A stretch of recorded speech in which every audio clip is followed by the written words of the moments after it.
you can't see all your strengths. We all know we have blind spots.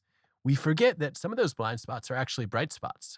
And so it feels like, well, if other people, have high expectations of me, but I'm lacking confidence, I'm right. They must be wrong. What we forget, though, is that other people are more neutral. They're more independent. They're more objective. And if multiple people believe in you, you should probably believe them. Seek discomfort. Don't just embrace it when it comes. As you get better and better at a skill, your ability to communicate that skill gets worse and worse. In general, raw talent is probably a little bit overrated and character skills are underrated. So often people think that motivation is going to come from within. The reality is, if you don't see a path, you can't dream of the destination.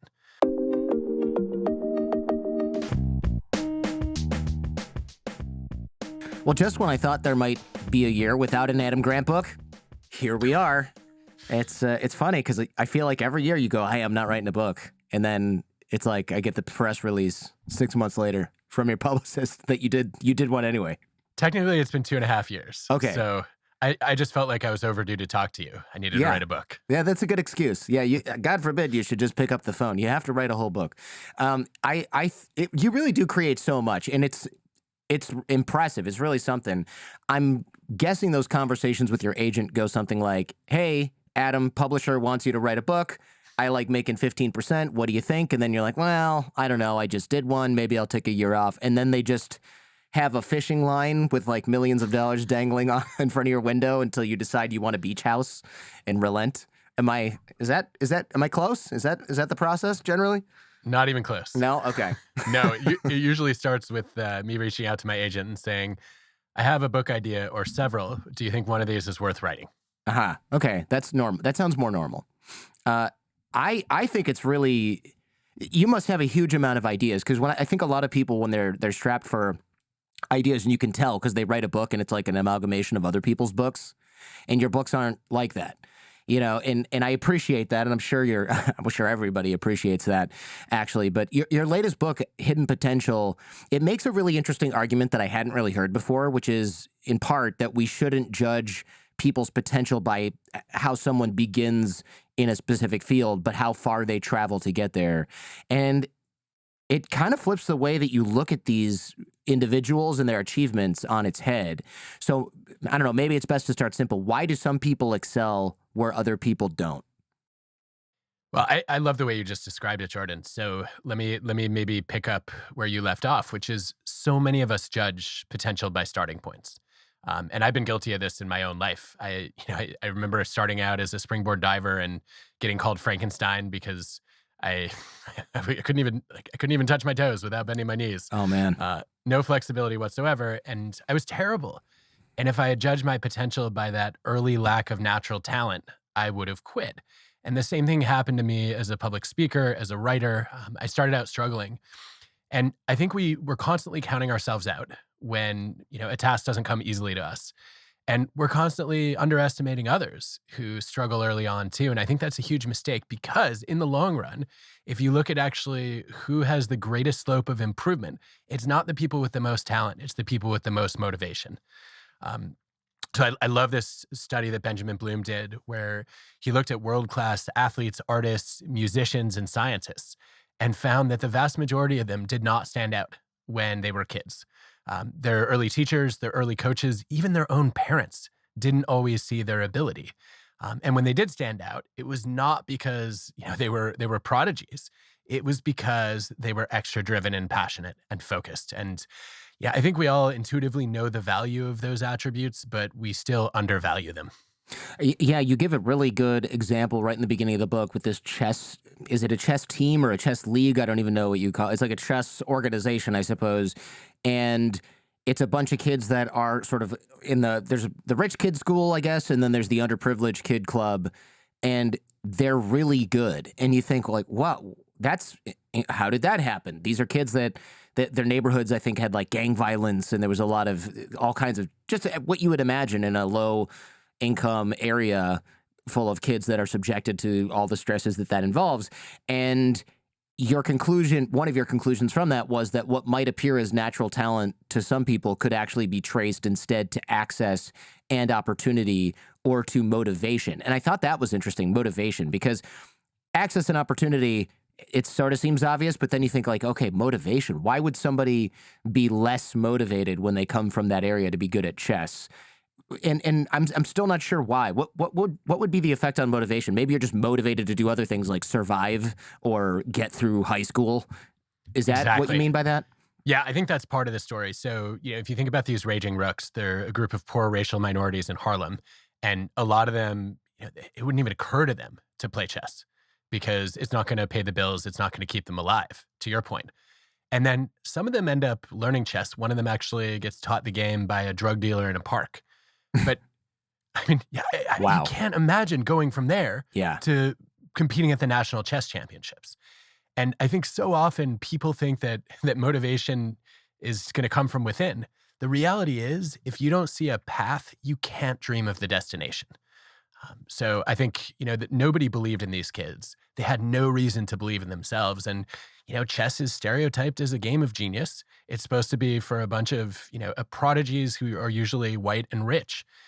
And I think that actually becomes a barrier to motivation, not just opportunity. Yeah, I think if you're a person of color growing up in, I don't know, Detroit or Harlem, and you look at people who play chess and they're just like these nerdy Russian dudes or something like that, or like kids from West Bloomfield or whatever, Michigan, you're not thinking like, I can do that. You're just thinking those people are aliens. What are they even doing? I will never see one of those things in real life. Chessboard. I mean. Exactly. Yeah. Exactly. And you're probably going to stay there if you're not lucky enough to have a coach like Maurice Ashley. Maurice is, I think, you could just stop and say, he was the first African-American chess grandmaster. He's amazing in his own accomplishments, but I was even more impressed with what he was able to do as a coach. So Maurice sees hidden potential in these kids. And one of the ways he lights a fire of motivation is he teaches them the game of chess backward. Instead of, okay, here's how you do an opening move. You can move a pawn up, 2 squares or 1 square. He puts just a few pieces on the board and says, let me teach you how to checkmate. And then they get the thrill of victory. They get the agony of defeat. And they want to know, how do I win? And this, the excitement of knowing how to finish the game gets them more interested in learning how to begin it. And I've actually started to wonder after learning from Maurice, should we teach everything backward? Yeah.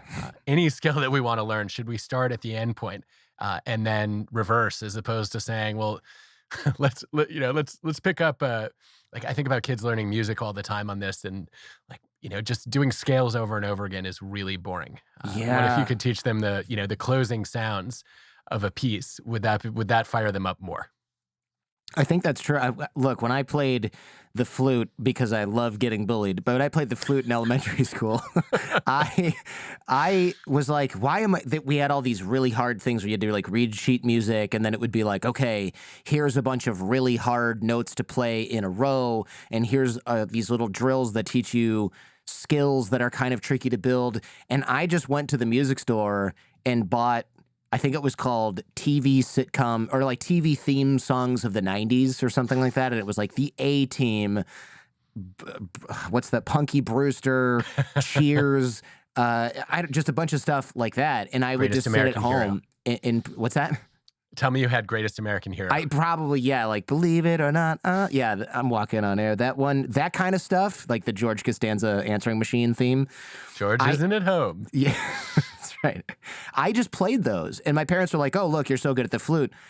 You must have natural talent." And of course, the teacher was like, "No, you need to learn how to do the stuff that's in the book, the textbook, essentially for the music. You basically are failing." But then we had another teacher who was like, "Hey, you just are refusing to do the work that's in the textbook, right?" And I'm like, "Yeah, it's I don't get it. I want to play music. I'm already playing music. This isn't music. It's like some notes on the page that don't sound like anything. So I'm not doing that. I'm doing this instead." And he liked that, but your grade is based on what's in the book, not based on what you can actually do with the musical instrument, which now that I say it out loud makes absolutely no sense. None whatsoever. And I think this goes to the fundamental challenge that people face when they want to build skills, which is a lot of the early practice is really boring and repetitive. And if you try to push yourself through it over and over again, at some point you burn out. And even before that, you might fall victim to what psychologists call bore out, which is when you're literally bored out of your mind. And I think there are ways that we could, instead of just saying, all right, I'm gonna use willpower to suffer through the daily grind, let me try to turn the daily grind into a source of daily joy. And I met a parent recently when I was on book tour, who said, I actually found a way to do this with my son, who told me he hated reading. And I said, fine, you can watch any TV show or movie you want, but you have to turn the sound off and have subtitles. Oh, wow. And guess what? He fell in love with reading. I thought that was genius. That is genius. Yeah, it probably won't work with a 4-year-old who can't quite read it quickly or anything for that matter just yet. Not yet. Yeah, that is a really good idea, because then it's like, oh, I want to watch Sonic the Hedgehog. Okay, fine, but you've got to do it with the subtitles. And then at some point it's like, oh, this is just like a book, but there's a cartoon that's kind of annoying in the way. Why don't I just pick up the book and read it on my own time and bring it with me everywhere? At my own pace, too. Yeah. Yeah, nobody not have to like rewind it because I missed the word. Yeah, that's a really good idea. I love the idea of teaching things backwards. I think in the book you kind of called this scaffolding, or at least part of this was called scaffolding. And in languages, I guess that's something like what? Learning a few phrases and starting to talk, as opposed to spending the first 2 months or whatever repeating the sounds on a letter chart like you do in a classroom, or conjugating verbs. That's the thing that everybody has to do. And everybody hates. Yeah. Yeah. So when psychologists talk about scaffolding, they start with a building metaphor and say, okay, you're supposed to set up a temporary structure so you can reach a height that you couldn't on your own, and then you stabilize the building and then you remove the support and it can stand on its own. And I think learning is supposed to work similarly. That a lot of people think they need a permanent teacher or mentor or coach who's going to be with them for years. And that's not true. I think what's necessary to grow is something much more accessible to all of us, which is somebody who can provide the initial instruction, or even a YouTube tutorial, right? Where you get the basics that you need to learn, and then you remove the support and try to become more independent. And over time, that puts you in charge of your own progress, which is both more motivating and more confidence building than having to rely on somebody else. How do we build this for ourselves when we're learning a new skill? Do we really just go straight to YouTube, or are there kind of rules that are there any sort of pro tips or like requirements that good scaffolding has? Well, my assumption was you should immediately go and study the best. So, whatever you want to learn, find a person who's a world expert on it and, watch them do it. And I learned through writing this book that is not the best way to go about it. Yeah. Because they're so far from where you are that it's pretty difficult to imagine yourself closing the distance. And often their expert skills are not going to help you as a novice. The person you want to study in many cases is somebody who's just 1 or 2 steps ahead of you, where they're much more relatable. They can help you strike a balance between what's aspirational and what's achievable. And so I would look for a role model who's within reach, as opposed to somebody who just seems to be on another planet. Yeah, I think that's wise. It doesn't make sense to me to learn how to putt from or hold a golf club from Tiger Woods, because he's just thinking like, gosh, I haven't had to learn this in so long. He's going to be thinking like, okay, let me think about how to teach this. Meanwhile, somebody who teaches only the basics of golf has like a 10-point checklist or whatever where all your fingers should be on the club. And that's the guy that you want to learn from, even if he has 0 green jackets or whatever the master's thing is, because that's the guy who can teach beginners, not the guy who's got a gold medal from the Olympics or whatever for diving or whatever you're trying to learn. You described that so beautifully. I think I've heard my whole life. I've heard people say those who can't do teach, Mm-hmm. and actually, what the research shows is that those who can do often can't teach the basics. It's called the curse of knowledge. Like you've come so far that it's hard for you to relate to what a beginner is experiencing. And, you're going to either struggle to explain what you know, or you're going to teach them techniques that they're not ready for yet. And I think that ultimately does a disservice to the person who's not at your level yet. It makes perfect sense to me. People will often ask what my advice is for starting a podcast, which I started my podcast 16 years ago, so none of it is remotely relevant right now. And then they'll say, oh, well, okay, fine, give me some interviewing advice. And I remember this is years ago, like the first time somebody asked me this, and I was like, oh, what you want to do is, and I have to pull this out of the air because I don't remember exactly what I said, but it was something like, you want to make sure that your notes are set up such that you have this teleprompter in front of you and blah, blah, blah, and you got to make sure that you have good rapport with the guests, and I do that by this and this and this. And they're like, so you take notes on what you're going to talk about. And I was like, oh, we're going like way back. And I had to keep doing that over and over and over until I realized I'm not helping this person at all. They need somebody who's like, first read the book, highlight some stuff, take the highlights, put it in a Google Doc, maybe even go before that kind of thing and tell them like, look people in the eye and small talk with them before the show. It's like they really, really need this basics. And yeah, I'm not the guy for that when it comes to podcasting, just like somebody who's a pro athlete is not good to learn the beginnings of how to shoot pool, for example, from a billiards champion. Those guys are like, yeah, just put some spin on the ball when you do that next time. And it's like, what does that even mean? Like, no, I don't know how to do that, but thanks. And Jordan, what's also interesting about that is you could probably cross that chasm if you watch the person in action for a couple minutes. That makes sense. And see, okay, here's where they are. Here's what I need to explain to them. I think like also that person watching you might learn more than, being directly taught by you, because if they watch you, they'd see, oh, one of the things you do that's interesting and different from a lot of people who think their job is to interview is you don't just ask questions, you respond. And you have even sometimes just a short reaction that elicits a new thought from the guest. And then it becomes a let's both think out loud conversation, as opposed to you're asking questions and I'm regurgitating things I already know. And that's something you might not think to share because it comes naturally to you and you've been doing it for a decade and a half. But if somebody was even just listening to your podcast for a couple of minutes, they would notice it. That's an interesting point that I also had not thought about. You're right. There's a lot of thinking out loud. Some people will say, Jordan, you talk too much. And I'm thinking, isn't that kind of the point? Also, I named the show after myself. So if you didn't see this coming, that one's on you. Yeah, but I mean, my favorite podcasts to listen to are always conversations that go in unexpected directions. They're not interviews like formal journalism at all. Mm-hmm. Yeah, actually, that's quite insightful. You mentioned the curse of knowledge. That's the idea that, what do you call that? A cognitive bias, or is that like a logical fallacy, or is that just what category does that fall into? I think there was an early Colin Cameron paper about it, and I think it probably falls in the category of cognitive bias. That actually, Sian Beilock, who's a great cognitive scientist, now the president of Dartmouth, she described it this way. She said, as you get better and better at a skill, your ability to communicate that skill gets worse and worse. Yeah.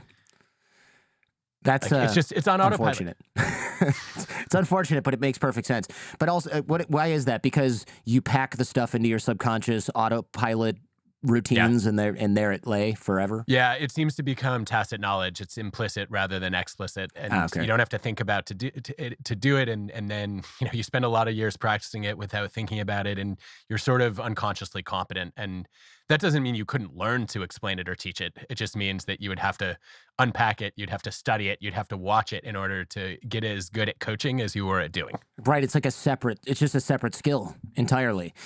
Would you agree that it's better to learn from somebody who knows the skill and has zero talent versus from somebody who has a lot of talent, given equal levels of experience? I guess you have to throw that in there. Yeah, if two people are equally experienced, I'd rather learn from the less talented person, because odds are they had to work harder to get where they are. And that means they've studied the skill more carefully. They've probably run more experiments, lots more trial and error. They can tell you what's worked for them and what hasn't. They can also give you new ideas for things to try that didn't work for them but might apply to you. I think that person is probably more of a student than the person who just got where they are pretty effortlessly.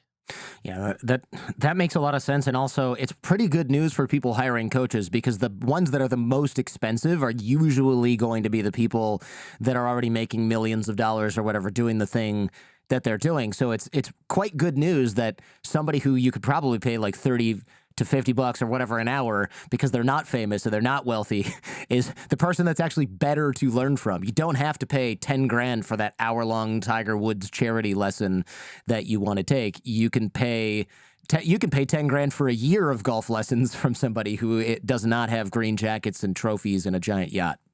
That reminds me of another point in the Benjamin Bloom study of these world-class performers in different fields. One of the things they tended to have in common was they had an early coach or teacher who made learning fun.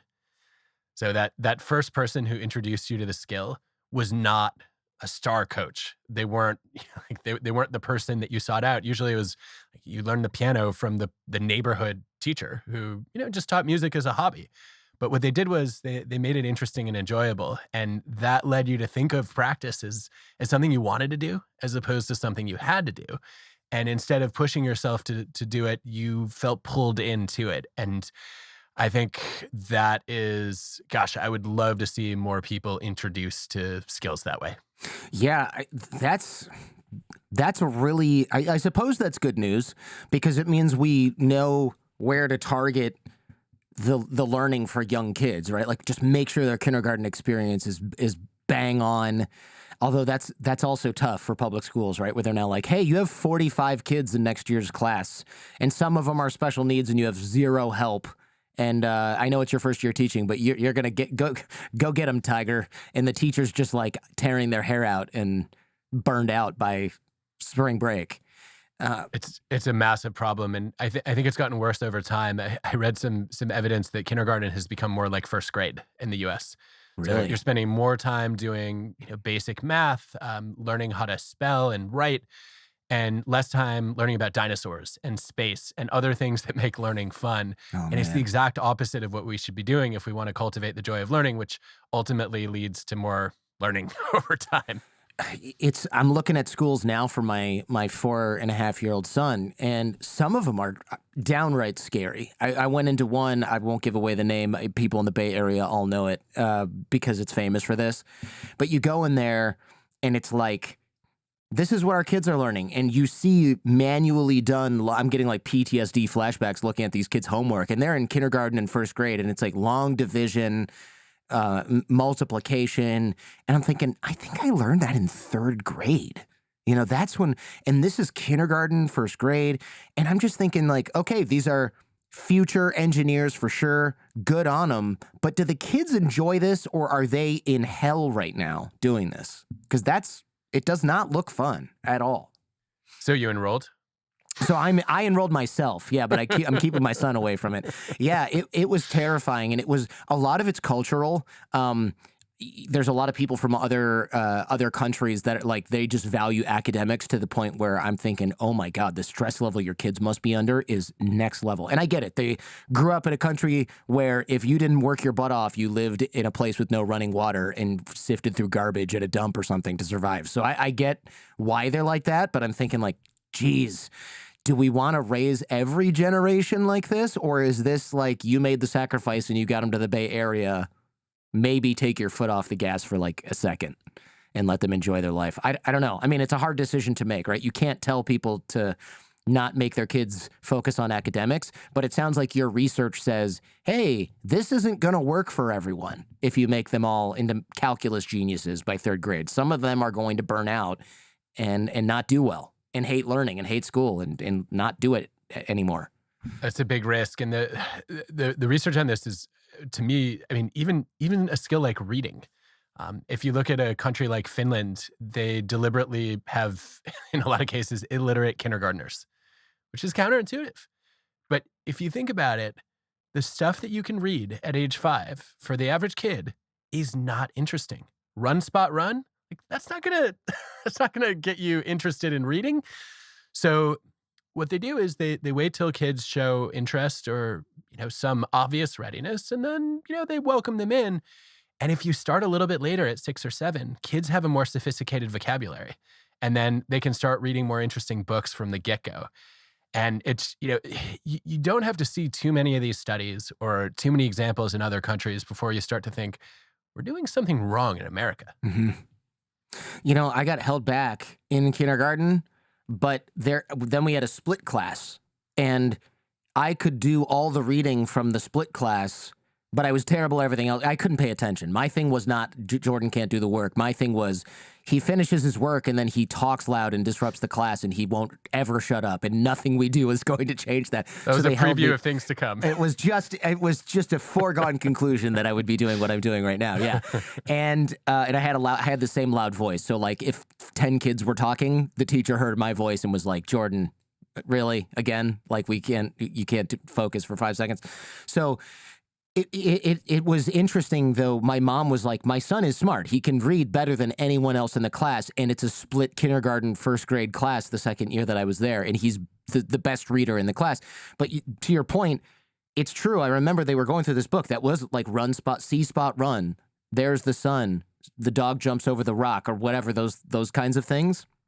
And they spent, the first month reading that, and I read it before class one day in one go, and the teacher was like, I remember she goes, "Wow, you can read that whole book." And then they were like, "We need him in the first grade reading class, but he needs to be in the kindergarten thing for everything." And they basically had to rearrange the class because it was just clear that I was not the dumbass that I was projected to be at that point. But it was because, in part, I had a bigger vocabulary and reading was more interesting, so I could sort of skip all that. Because I know people are thinking, oh, well, they got to start somewhere. How do you start reading if you can't read See Spot Run? You're not just going to pick up Harry Potter. And that is kind of a valid pushback, I think, right? Yeah, I think it is. I think the idea is that you want to you want to make the transition faster. And in order to do that, you need to know more words. Otherwise, it's going to take you a couple of years to get to Harry Potter, as opposed to maybe a couple of weeks or a couple of months. I guess that this is probably outside the scope of this conversation, but how do you just get a kid to get that bigger vocabulary? Do you just have them talk a lot with other people? Is that how you do it? I don't know. Yeah, exposure to words turns out to be a factor. Daniel Willingham has a book on this where he says, look, we shouldn't underestimate the role of knowledge in learning. Like, a lot of there's a lot of talk about teaching kids and adults how to think, but a precursor to being able to think well is having a lot of information at your fingertips, and like vocabulary is a basic building block of knowledge. So yeah, I guess exposure to words, being in conversation, I guess that seems to be a starting point. But I'm no expert, so what do I know? Yeah, I don't know. Yeah, I'm just going by because again, I know I'm asking you stuff that's way outside the scope of the book, but it's interesting. People who go very far are less often freaks of nature and more often freaks of nurture. Again, very clever. I assume you made that up. Your publisher must have loved that one. You know what? I wanted it to be the title. The book was called Freaks of Nurture. Oh, that's a good title. I thought it was too, and there were some of us who loved it, and everyone else hated it, and said, "Look, like, I don't aspire to be a freak. Oh. You should frame this as something that people actually want, and everybody wants to unlock their hidden potential, and that's where we landed." Hidden Potential is a great title, and it's sort of more on brand with like your originals and your other stuff. Not that my opinion matters. The book has already been printed, so no one can change it anyway. But, there's always the paperback. That's true. There are also the foreign translations, so that's true. You never know. Yeah, that's true. If Hidden Potential doesn't translate, just change it into Freaks of Nurture, which definitely won't translate. Not a chance. That was another complaint about it. Yeah. That's a good point, because freak, it's like the word crazy. It could be something fun in English, but when you use it in another language, it's like deeply insulting, and it's like, oh, you don't want to run that. No, the wordplay on freak of nature is the only thing that makes it work. And if you don't have the phrase freak of nature in the language, it just all falls apart. Oh, right. I hadn't thought of that. Good thing other people are on this. I would know, be terrible my at this publisher, job. It was funny. Actually, US and UK both came back and said, love the book proposal, hate the title. It's like, no, you just killed my darling. Yeah. But I'm going to use the phrase in the book. Yeah, there you go. And there it is. It's look at you picking up on it. So it's solid. I mean, look, and it's an audio book too. It's not like this was in bold and underlined or a chapter heading. I mean, maybe it is, but I couldn't see that. So yeah, it does stick out well. It's very memorable. We talked about the effect of a great kindergarten teacher. I guess it sort of makes me sad then that we're front loading these teachers with all kinds of crap and making them do something that's kind of the opposite of what they should be doing, according to what it looks like your research is showing. And you mentioned, you go further and say that character skills are actually more important than talent. Can you tell us what character skills actually are? Because what does that mean? Yeah, so let's look at this in the context of West African entrepreneurs. I love this experiment. So you get 1,500 founders. They're randomly assigned to different experiences. So there's a pure control group. Nothing happens to them. And then there's a cognitive skills training group that basically gets taught the fundamentals of business. They spend a week learning marketing and finance and operations, accounting, and sales. 2 years later, that group is 11% more profitable on average. So there's a benefit of learning the cognitive skills of business. There's another group, though, that's 30% more profitable. And they've been randomly assigned not to learn cognitive skills, but character skills. The skills, if you want to break them down, in that particular experiment, we're looking at being proactive, disciplined, and determined. So to be proactive, they practice anticipating market opportunities instead of just reacting to them and waiting for them to come. To be disciplined and determined, they think through the obstacles they might face and then how they might overcome them. And it's those skills that really affect your ability to learn.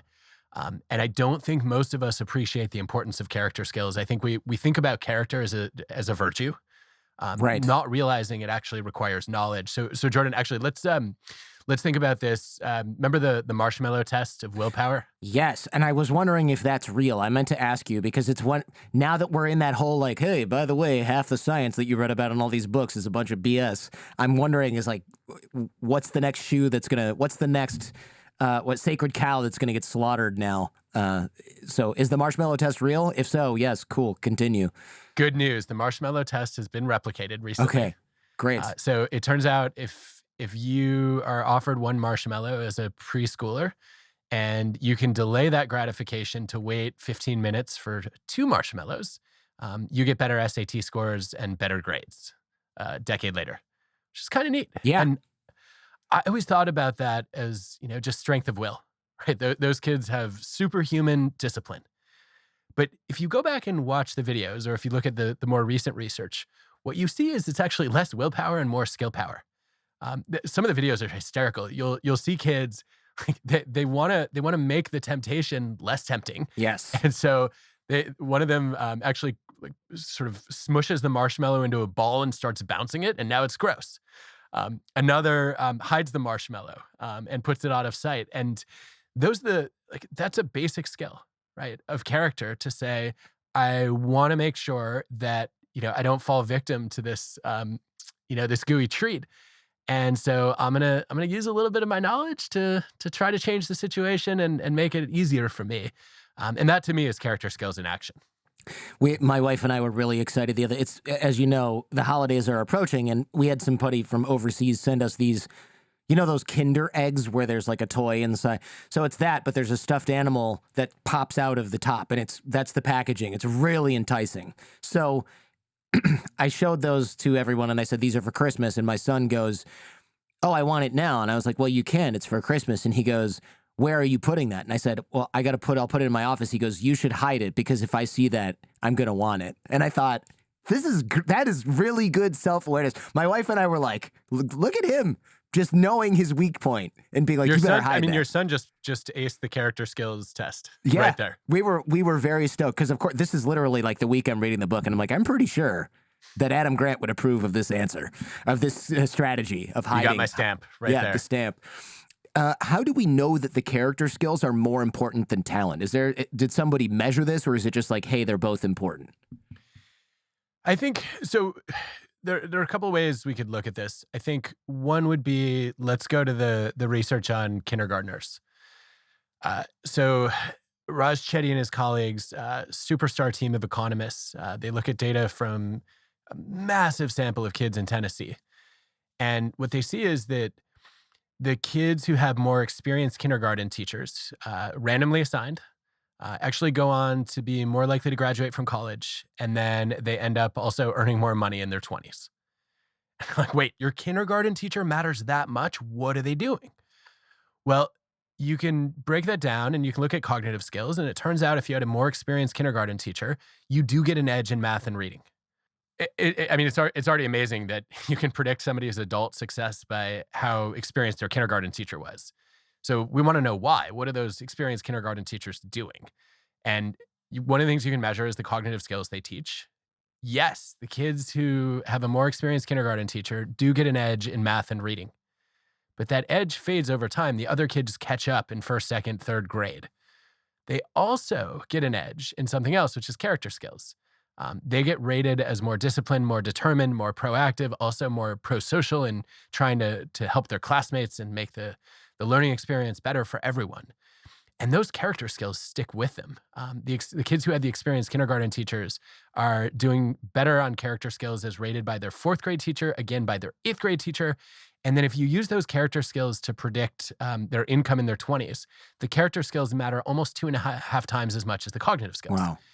So what that tells us, I think, is that character skills may be more important than cognitive skills, especially if you combine that with the evidence on entrepreneurs. Like, same skills we teach in kindergarten and in midlife are more valuable than the ones that we think are for the task. The talent question, I think, there's another piece of data in the Chetty analysis, which is you can also look at their starting math and reading scores before they have the kindergarten teachers. And those are also less predictive than the character skills that they build. I don't think the character skills are more important than talent in every task or every field. I think what I would say is that in general, raw talent is probably a little bit overrated and character skills are underrated. Yeah, that should be a relief for pretty much everybody, I suppose, because you can build. It's hard to just build. I mean, I don't know. I think the definition of talent is you don't build it, right? It's just there. Exactly. But character skills can be. I assume they can be taught, right? Correct me if I'm wrong. They can be taught and learned and developed, and in fact, that's kind of the whole point, right? Yeah, I mean, if they couldn't be taught, there would be no effect of kindergarten teachers on character skills. There would be no effects with these West African entrepreneurs. I mean, just a week of practicing, like being proactive and disciplined and determined, and 2 years later, your profits go up by 30%, while the control group doesn't change at all, and the cognitive skills group is getting like barely a third of that benefit. That's staggering. It suggests that not only are these skills teachable and learnable, but we can learn them at any point in life, and it may not take as long as we think. Thanks for watching on YouTube. Remember, you can also enjoy The Jordan Harbinger Show on Apple Podcasts, Spotify, or wherever you listen to podcasts. Our podcast feed is a treasure trove of insights from intellectuals, authors, spies, artists, athletes, pioneers, engineers, former mafia bosses, and business leaders, all sharing their secrets to success. For more information, click the link in the description. Now, back to the show. I love the idea of embracing discomfort. You mentioned this kind of when it came to language learning, and this totally makes sense, right? When you immerse yourself in a language and you pick yourself up and you move to Japan, you learn Japanese better than you do if you're on Duolingo every day or whatever. And there's no refuge for you to get comfortable. Like if you want to eat, you got to figure out how to go and get that food and read the menu or talk to the waitress, unless you're just pointing at pictures, which gets old fast. But it seems like school kind of destroys a lot of this because we're not necessarily, I mean, yes, maybe things are uncomfortable if you don't understand them, but that's not really what we're talking about here, right? Yeah, I was blown away by these polyglots that I met while I was researching this book. So Benny and Sarah Maria both struggled to learn languages in school. And Benny thought he basically just didn't have the language gene. Like he tried Irish, he tried German, couldn't do it. Sarah Maria thought she missed the critical window. Her dad spoke fluent Spanish. Maybe if I had started learning it when I was a baby, then I would have it, but it's too late for me. And she could not get Spanish down. And I think they're both great examples of hidden potential because they're now able to speak. I would say from talking to them and looking at how they were scored, Benny can converse in a dozen languages now, and Sarah Maria's got at least 10. Sort of Crazy. thing. It's insane. And they're both fluent in more than half a dozen. So how did they do it? Well, what they realized is that in school, they were able to take a bunch of language classes and a bunch of tests without ever really using the language. They weren't forced to speak it and communicate in it. And that means they didn't internalize it. Mostly the tests were written. And we all know that the only real way to learn a language is actually to talk out loud. So I think their advice is you got to become uncomfortable if you want to learn that skill, because the whole reason people don't use a language is they think they need to master it before they say the words because they don't want to embarrass themselves. I don't want to sound like an idiot. I don't want to feel like an idiot. So I hold back. And when Benny finally overcame his hurdle, he actually set the goal of making 200 mistakes a day. Mm-hmm. He would literally pick up, leave for a foreign country. His goal was to get proficient in a language in 2 or 3 months. And he'd say, all right, I'm literally just going to memorize a sentence introducing myself. And my hope is I make lots of mistakes because that will mean I'm making lots of attempts. And if I can accept that discomfort, I'm going to learn much faster. People are going to correct me. I'm going to get used to, sort of putting different words together, and my competence is going to grow over time. And this is another one of those twists on, like, people say, use it or lose it. Maybe first we should say use it or you might never gain it in the first place. Right, yeah. Doesn't quite have the same ring to it, but is equally No, but equally more true. accurate. Yeah, more accurate. Yeah, exactly. Look, that jibes completely with my experience. I moved to Germany. I spent 10 months there. I went to a public high school. Now I still remember the words for like carbon and oxygen and stuff like that in German, and I'm basically fluent in German. I've spent over 10 years learning Chinese, 1 or 2 hours a week on Skype and using some like app-based flashcards. And I'm conversational, but I am not as fluent in Chinese as I am in German. And it's like I've spent 10 plus years learning Chinese and 10 months learning German, and my German is twice, 3 times. I don't even know how you can measure better than my Chinese. It's not even close. How much of that is because, are you doing Mandarin? Yeah. Yeah. I mean, it's a harder language than German. Do you It think is that's harder. also a factor?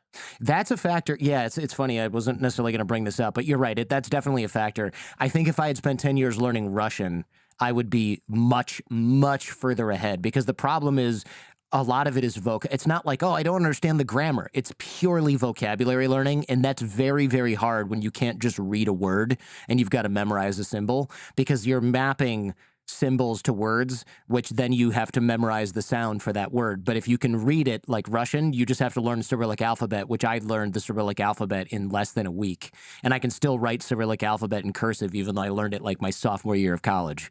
So that stuff, I think a large part of it is Mandarin is just way, way harder than most other languages for that reason.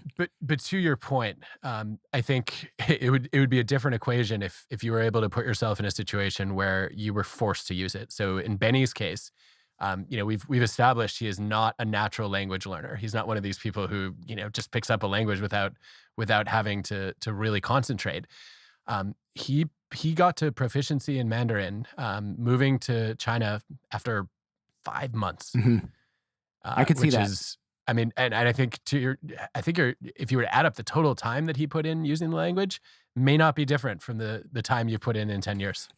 Yeah. In fact, he might have even gotten more, because I'm literally talking about a couple hours a week on a good week learning Chinese, and that's mostly conversational stuff.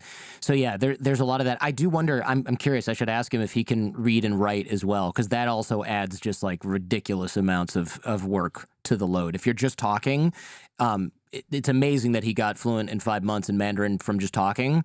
That's incredible in itself. I am curious if he can also read and write. It's just like, it blows my mind. Well, it sounds like a future podcast. I think the thing that intrigues me about Benny and also Sarah Maria is, they're kind of seen as professional language hackers. But I looked at them and thought, no, these people are actually professional learners. Mhm. They can take something that's completely foreign, they can absorb it, and become experts in it in a fraction of the time that most of us do. And it's because of their methods, not their talent. Yeah, you're right. I know they probably have a bunch of things that's like, here's the best practice to learn this, and here's the best practice to learn that. But I bet you that the number one thing at the top of the list with a bullet that supersedes everything else is go there and actually use it. All this other stuff on this list is like, will help you memorize other things or correct your mistakes faster. But if you're just not there speaking and listening, probably none of that other stuff matters as much at that point, if I had to guess. Yeah, I think that's right. Like, Sarah Maria I was asking her, where should I start if I wanted to learn a new language? And she said, okay, one of the things you can do is Expedia.com. Yeah. Book your flights. Yeah, go. But if you don't have that opportunity, she said, other than memorizing a phrase and starting to introduce yourself to people, she said you could spam your brain. So, take your favorite show, let's say you're a big Friends fan, and watch it in the language you want to learn. I thought that was a great idea, and it's definitely something that could accelerate your progress, but it's not going to get you all the way there, as you were saying.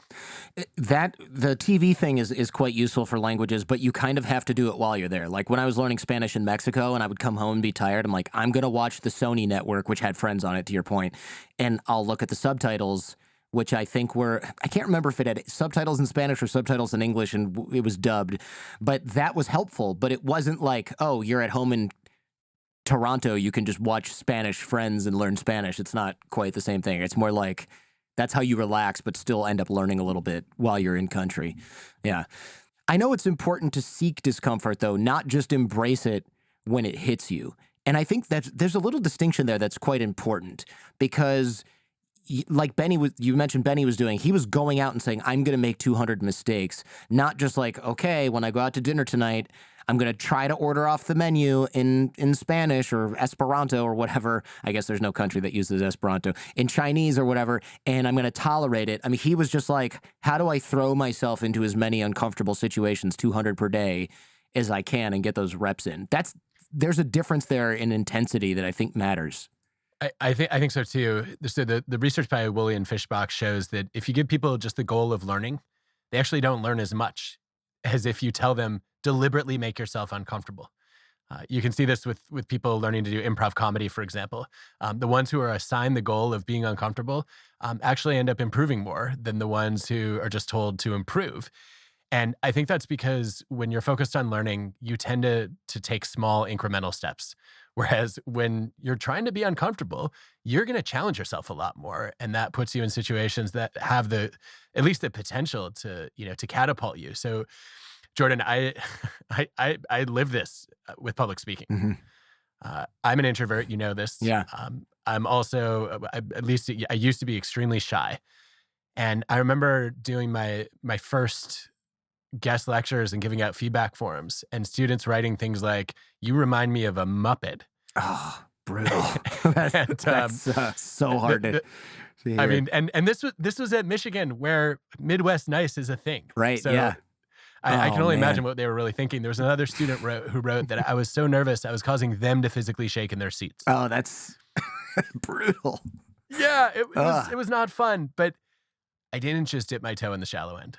I dove headfirst into the deep end.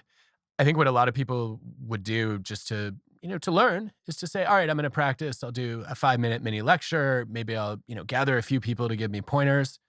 I volunteered to give hour-long guest lectures in front of an audience of hundreds of students. I don't know what I was thinking. I don't know why my friends let me do it because I was terrible. But you do a bunch of those and you learn a lot more, a lot faster by collecting all that input and practicing in a high stakes environment. Yeah. And I think that to me was living proof of the seek discomfort, don't just embrace it when it comes. I agree. A friend of mine is writing his first book and he's like, when I do my media tour, I need tips. And I said, start now before your book comes out and do all these little small podcasts that will have you and talk about the book you're writing. And you're not blowing those opportunities because the audiences are small, but you're still going to get interviewed and grilled and you're going to have to think about the content. You're going to have to talk into the mic and not look up to the right and have your mouth off of target, or you're going to get the lighting right. And you're going to be so comfortable by the time you actually have to do a high stakes appearance. It'll be easy by then because you need to get those reps in. The content's going to be better too. Yeah. Jordan, you're describing every author's dream of doing the book tour before the book is done. Yeah, because you want to hear everybody's reactions and questions, and then there's always a missing chapter that you should have written and a point that you could have made much more clearly that you didn't think of until you got the okay, well, what about this 9 times. And this is how James Clear did Atomic Habits. It was a series of tweets and blog posts that became a book. Yeah, you're right. It probably is better to do something resembling the book tour before you actually write the book. But yeah, also significantly harder to book media for a book that doesn't exist yet, I suppose. That's probably a thing. True. Yeah. You wrote not to ask for feedback, but ask for advice instead. I love this little practical hack, tip, technique, whatever. Tell me about this, because I love the idea of asking for advice instead of feedback. But why is it important in the first place? It's an easy one. So a lot of us, when we want to get better, we know we need feedback. We ask people for feedback, and then we end up meeting cheerleaders and critics. The cheerleaders applaud our best self. The critics attack our worst self. And that can be demotivating and demoralizing. It's not that helpful to just be told all the things you did wrong yesterday. It's not always helpful either to be told all the things you did right yesterday. That can make you complacent.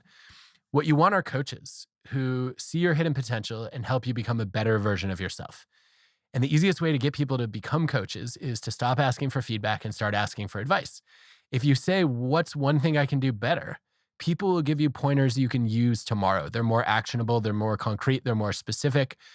They're less threatening. They're also less likely to just praise you and make you think you don't need to grow. So this is something I learned actually during the the public speaking journey when I asked people for feedback. Like they told me the things that sucked or they Yeah. told me the things they liked. When I asked them for advice, I actually started getting things that I could use. I got, oh, it'd be really great if you tailored this to, to our industry or to, to our region. It would be, I know you love evidence, but, and that's what you do for a living, but we also want to hear your personal experience and your stories help to bring these ideas to life. So don't shy away from putting your own narrative in the conversation. And like all of a sudden, my speaking changed because I was getting suggestions, and I think, I mean, I don't know. I don't know that we should abandon feedback in all situations, but I think most of the time when we ask for feedback, we'd probably learn more if we asked for advice instead. Yeah, I mean, that advice certainly sounds better than what was the other one? I hate you look like a Muppet or something. I mean, that's hardly actionable, especially if you actually look like a Muppet. There's just I mean, nothing Jordan, they clearly you never can even do about told it. me which Muppet, so I don't know what to do Yeah, with that. no, that's the problem with it, right? Is it's like, oh crap, there's a lot. The spectrum is quite wide of which Muppet you can look like, and frankly, none of them are going to be. None of those could be a compliment, but some are worse than others. That's for sure. Um, yeah, yeah, man. Oh gosh, that's funny feedback, but probably not at the moment you read it. I'm imagining at the moment you read it, it was less hilarious. Yeah, I don't remember being amused at all. It was, I mean, it was kind of devastating, actually. Yeah, I'm like, what am I supposed to do about that? Am I, have I chosen the wrong career? Should I quit now? right. Oh It's kind man. of the feeling. You wrote something else that really stuck with me, which is that people who are obsessed with their work, they put in, I should say, we put in longer hours, but generally don't perform any better than their peers. And that is kind of distressing, but also good news because it means we can maybe chill the hell out and still do well. Yeah, I mean, if you look at the evidence, effort has diminishing returns. And I think anybody who's ever been married to a workaholic or had a roommate who was one has seen this. You're like hour 16 of work today is so much lower quality than hour 7 or 8 was. That at some point, if you care at all about your ability to be creative or even just the energy that you're bringing to the table, you have to set a boundary there. And I think that this is probably common sense, but not common practice. Yeah, it's part of that is just American culture right now and startup culture and even creator culture. I mean, you read about these YouTubers that they quit and you go, why are you quitting? You're like one of the most famous people in the world on YouTube. And they go, I haven't been home for the holidays in 7 years and I'm 25. Like I need to It's take a insane. week off. And I feel pressure to be putting content out every 4 minutes. Yeah. Yeah. Like I'm doing a TikTok about ordering a salad at Sweet Greens because otherwise the algorithm is going to kick me down a notch. It's just, we're sort of incentivized in all the wrong ways, either by the platforms that we use or by, pure workaholism or by looking at somebody else who just did a TikTok and we're like, oh man, I took a nap. I better make 3 TikToks now. Or And I can try to be efficient and make a TikTok of my nap. yeah, right, exactly. Hey, film this. Film this. If I do anything funny, cut it up. Yeah, the burnout is real. You mentioned bored out. Is burnout just you work too much and bored out is just there's no challenge left? What's the difference there? Yeah, I think that's part of the puzzle from what I've read. I think the big problem when we look at burnout is you're overloaded. So you're overwhelmed, too much work, or it's too hard.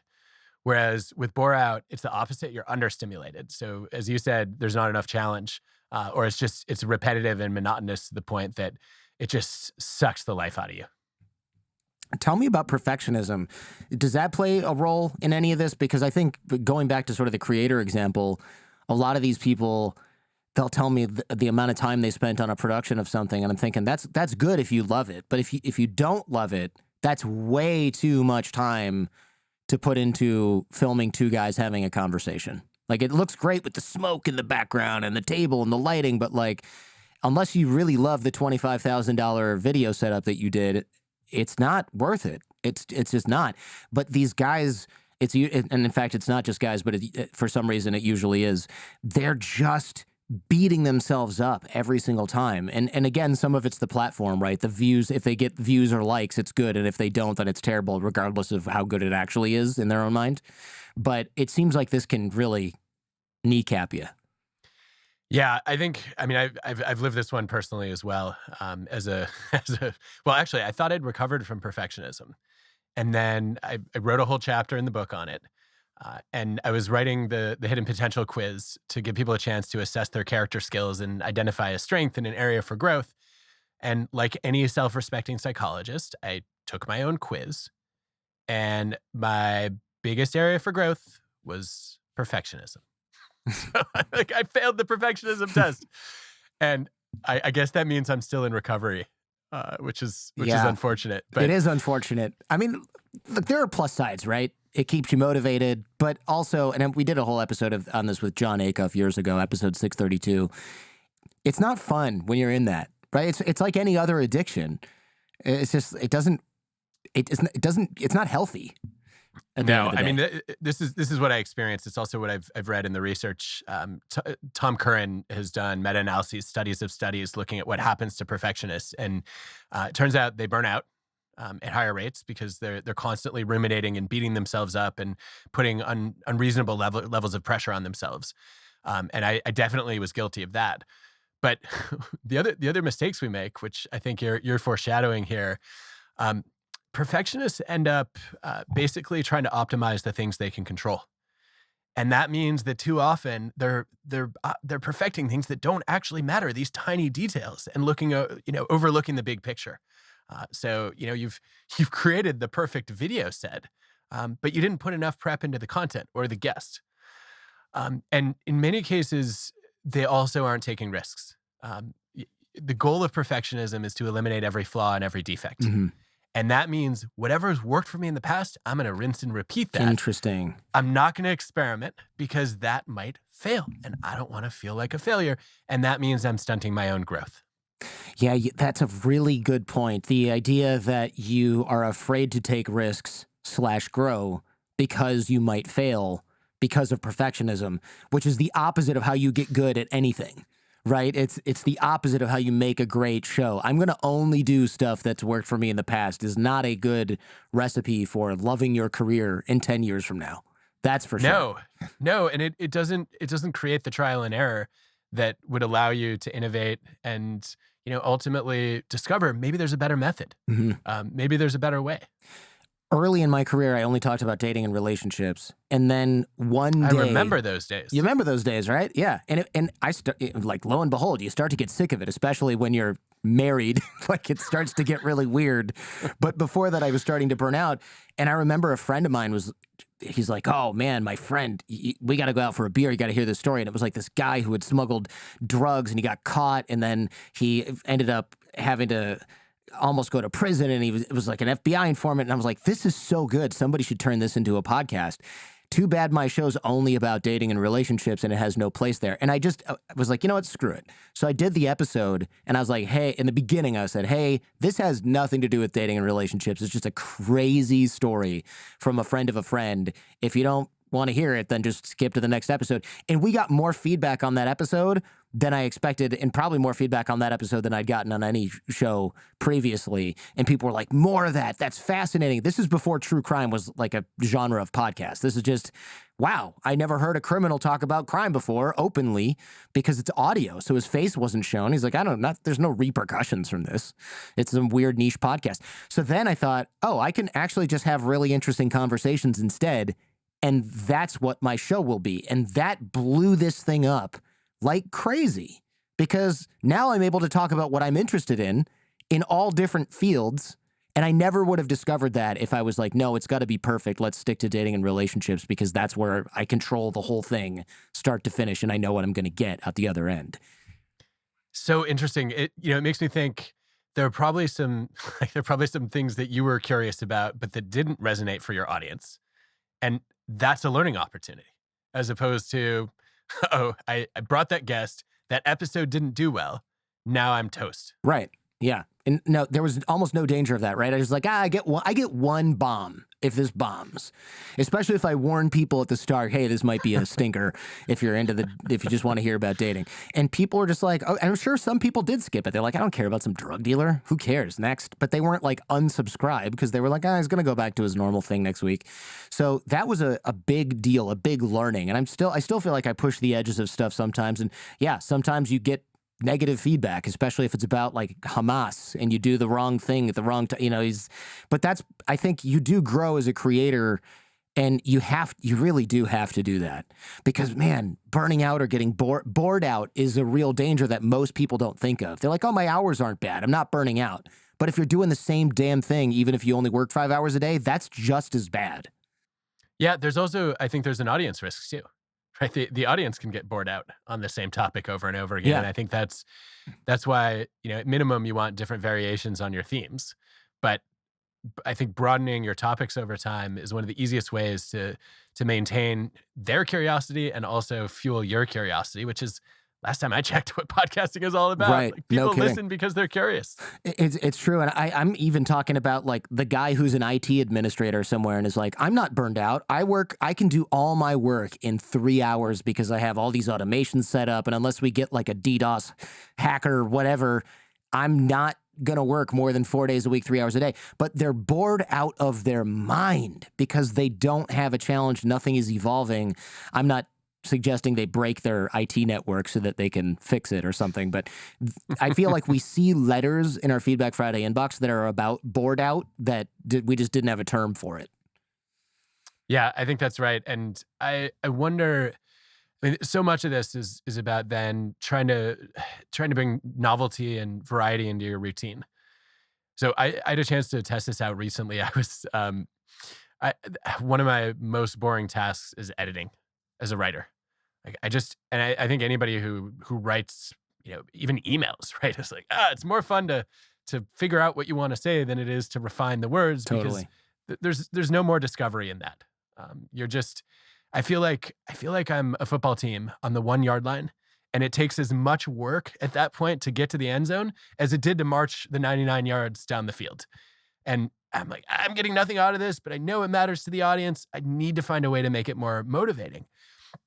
So one of the things I decided to do recently was I tried to write in different voices. One of my editing goals was, all right, I tend to be pretty cognitive, abstract. I need more emotion and vividness. Let me try to rewrite this paragraph in Maya Angelou's voice. It was such an interesting experiment because it sort of broke me free from the way that I'm used to writing, and got me thinking about metaphors and some more evocative language than I would normally use. And let's be clear, what I wrote was embarrassingly awful, but it got me interested in editing again. And then I thought, okay, who are some fiction writers who are really good at those skills that are maybe a little bit closer to my style and voice? And so I tried a John Green paragraph and a Maggie Smith sentence, and that's for me a small example, but it really made a difference in terms of my level of engagement in a task that I normally avoid. Yeah, that's a really interesting way. I'm trying to think how you can do that with podcasting without sounding really weird. Like, all right, I'm going to do the show, but instead of me being myself, I'm going to act like someone else. I mean, maybe it's a show you never air. I don't know. Well, I think what you could do is you could take a couple of podcasters that you really admire whose styles are different from yours and make a list of what are the questions they would ask this guest. And I would imagine, I mean, I haven't tried this actually. I'm curious now. If you come up with 10 or 20 of those, 1 or 2 have to be worth trying. Sure. Yeah. Okay, this is the guy, this is me being Guy Raz or something like that. Or the, I'm drawing a blank on this very famous podcaster, but This American Life. Ira Glass. Yeah, of course. Ira Glass. I don't know what's wrong with me today. And just write those questions and just think about it in his voice. And then, yeah, you're going to end up with those very different but possibly super creative ways of looking at the conversation. And when I was younger, I guess I really did do this with stuff with like Larry King. I'm like, what would Larry King do aside from just show up totally unprepared? Sorry, Larry, but it's true. But even that was partly kind of, he really liked doing that. He would show up unprepared and he's like, I just let my curiosity guide me, which was revolutionary in 60 or whenever he started. He's like, one thing he told me in a bathroom at Sirius XM in New York once is he goes, I bring my own personal life into the conversation. I bring the audience into me. And my friend was there and he's like, that was advice? And I was like, hey, that was brilliant in 1960, 1970 when radio guys were leaning over with their fedora and they were just basically talking about something and nobody even knew their name. They were just a disembodied voice. Larry King was one of the first guys to be like, hey, it's me. I got my personality here. I got my kid over there. My wife's over here. I'm talking about something that happened this morning that seems unrelated. And now I got rapport with the guest. Like that was all new pretty much. And that was genius at the time. So I can see why this would be helpful because you kind of stumble across some of those same things. Yeah. And it in some ways, it goes back to the point of maybe, sometimes the the curse of knowledge makes it really hard for the expert to teach you. But if there are ways you can emulate them, that's a step toward growth. You wrote something that I'm curious if this is science or just something that sounded clever in the book. You said, often the advice we give others is the advice we need ourselves. Is that actually something we can back up, or is it just like, well, actually, that just sounded really good and I tweeted it and people liked it a lot? Can I say both? Yeah, it could be both. It's both. Yeah, what led me to this realization was I was reading some research. This was Laura Cray's work and also Igor Grossman's. The basic finding is what's called Solomon's paradox, which is a lot of people give better advice to others than they apply when making their own decisions. And I think everybody's had that experience. Like, have you ever talked a friend through a tough decision? Like, wow, I'm actually pretty good at this. And of course. Yeah. And I'm like, you're grappling with the same decision. Yeah. Like, well, I'm terrible. What's wrong with me? Yeah. So the psychology of that is self-distancing is really powerful. When you look at your own problem or dilemma, you get stuck in the weeds and you end up with a spreadsheet of like 19 different factors to consider on which job to take or which school to go to or where to move. And then you're trying to figure out how to weigh them all. When you give somebody else advice, you're further removed. And that makes it easier to zoom out and say, okay, there are really three priorities that you ought to consider here. And I would choose, let's rank order them. And I would choose the option that's best on the top one. And so I think if you apply that process, anytime you're struggling on a decision, if you find somebody else who's stuck on it and you give them advice, that will give you the perspective you need to handle your own dilemma. Yeah, I like that. I didn't even think about the idea that distancing yourself from the issue is kind of the key. That explains a lot. That we do the Feedback Friday advice segments, and I'm always like, would I have thought of this if this were my own problem? The answer is almost always no. Because I'd be so pissed at the person, I would just do the dumbest thing possible and get myself in trouble. Or I would just be too busy venting to my wife about it to have come up with this elegant solution that seems almost obvious when I'm writing it for somebody else who's got the same issue. Yeah, that's quite subtly genius in a way. Tell me what others having low expectations of someone does to that person. You have this way of flipping that around to becoming an advantage when you're doubted by somebody. Yeah, if you're doubted by the right people. So this is my colleague Samir Nur Muhammad's research. What he shows is that if you're an underdog as opposed to a favorite, if the people who are doubting you are not credible, they don't know the task or they don't know you, that can actually become fuel. And you say, who are you to question me? I'm going to prove you wrong. And Samir shows that if you can give people low expectations from observers who lack credibility, they will actually work harder in response to that. That's fun. And I think this is, we can't control naysayers. Anybody who's on social media is going to have someone doubt them at some point. Sure. So what Samir shows is that you can actually harness those as motivation. That's also really good news because I will say being doubted by experts is so much more rare than being doubted by nobodies, especially, look, if we're looking at social media, I don't get people who I respect. You're not dropping into my DMs being like, by the way, your latest show, terrible. You should just give up, right? It's random people with like a cartoon character. You, Jordan.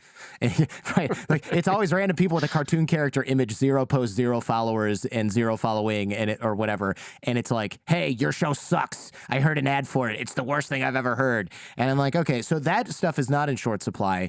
And it's pretty cool that you can use this to be motivational, but it's a little counterintuitive because if somebody's an absolute nobody and unqualified, why would that motivate me to work more? Like they don't they don't really know anything. Why is that motivating? It seems like it shouldn't be. That's such a good question. I've never thought about this. I think you're right. I mean, intuitively, the moment you realize the person's not credible is the moment you should stop caring what they think. Like completely care. Like Completely. not care. I mean, it should be irrelevant. Right. If only we weren't wired to be such social creatures, right? So Yeah, I that's think it. you could do some evolutionary hand waving about how the fear of social exclusion is adaptive.